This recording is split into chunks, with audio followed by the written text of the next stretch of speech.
ଆଜି ମୋର ପାର୍ସଲଟିରେ କ'ଣ ଆସିଥିଲା ଚାଲନ୍ତୁ ଭିଡ଼ିଓଟିରେ ଶେଷ ପର୍ଯ୍ୟନ୍ତ ଦେଖିବା।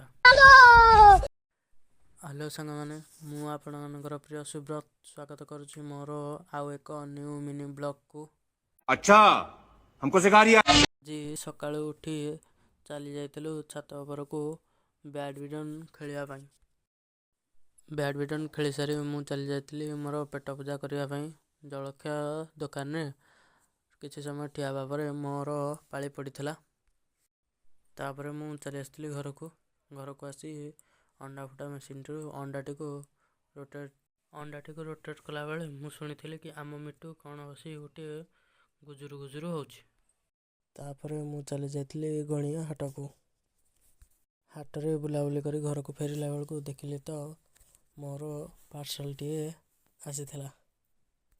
ପାର୍ସଲରେ ମୁଁ ଅର୍ଡ଼ର କରିଥିଲି ଗୋଟିଏ ହ୍ୟାଣ୍ଡ ଗ୍ରିପରଟି କେମିତି ଲାଗିଲା କମେଣ୍ଟରେ ଜଣାନ୍ତୁ। ତାପରେ ମୁଁ ଚାଲି ଯାଇଥିଲି ଗାଧୋଇବା ପାଇଁ। ଗାଧୋଇକି ଆସିବା ପରେ ମୁଁ ବସି ଯାଇଥିଲି ଖାଇବା ପାଇଁ। ଖାଇସାରି ମୁଁ ଚାଲି ଆସିଥିଲି ପାଠ ପଢ଼ିବା ପାଇଁ। 4ଟା ବେଳକୁ ମୁଁ ଚାଲି ଯାଇଥିଲି ପଡ଼ିଆ ଆଡ଼େ। ଯାଇ ଦେଖେ ତ ସବୁ ପିଲା ଘାସ ଚରିଲା ପରି ଛୁଇଁ ଗୁଡ଼ାକୁ ଖାଉଛନ୍ତି। ମୁଁ ବି ବସି ପଡ଼ିଥିଲି ଛୁଇଁ ଖାଇବା ପାଇଁ। रहा नहीं जाता। ତାପରେ ଆମର ଖେଳ ଷ୍ଟାର୍ଟ ହୋଇଥିଲା। ଏଥିରୁ ଆମେ 2ଟି ମ୍ୟାଚ୍ ଜିତିଥିଲୁ ଏବଂ ଗୋଟେ ହାରି ଯାଇଥିଲୁ। ଘରକୁ ଆସି ସିଧା ବସି ଯାଇଥିଲି ପାଠ ପଢ଼ିବା ପାଇଁ।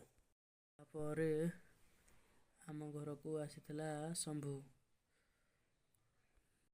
ସେ କ୍ୟୁଟିକୁ ଭାଙ୍ଗି ନ ଖେଳିଲେ ତାକୁ ଭଲ ଲାଗେନି।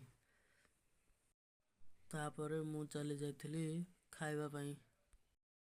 ମୁଁ ଏତିକି କହି ମୋର ମିନି ବ୍ଲଗଟିକୁ ଶେଷ କରୁଛି। ଭିଡ଼ିଓଟିରେ ଶେଷ ପର୍ଯ୍ୟନ୍ତ ଯୋଡ଼ି ହୋଇ ରହିଥିବାରୁ ଆପଣମାନଙ୍କୁ ଧନ୍ୟବାଦ। ପୁଣି ଦେଖା ହେବ ନେକ୍ସଟ ବ୍ଲଗରେ।